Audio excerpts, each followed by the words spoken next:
Hi everyone! Today we're going to continue working on our Tea Party file folder booklet.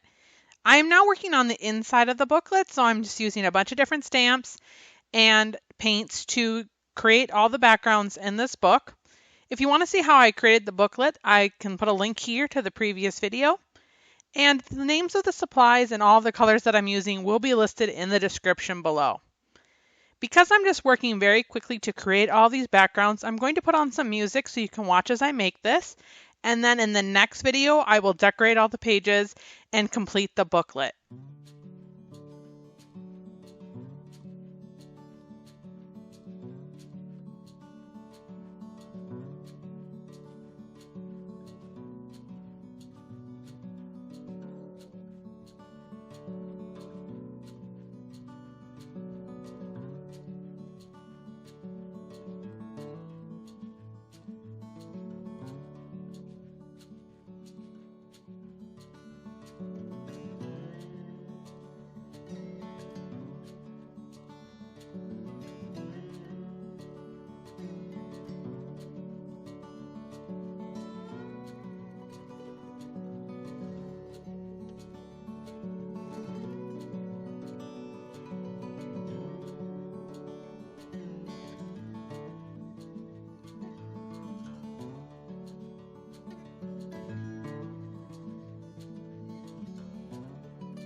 To complete the backgrounds in this little booklet, I have grabbed some dictionary paper and cut out both circles and arches with my scissors out of the dictionary paper.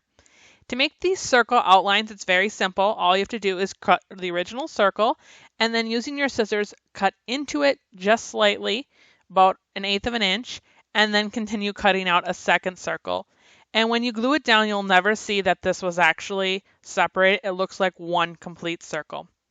In the next video, I'm going to continue on finishing all of these pages, and the link to that video is at the end of this one. Thank you so much for watching. I hope you were inspired and got ideas to use in your own artwork.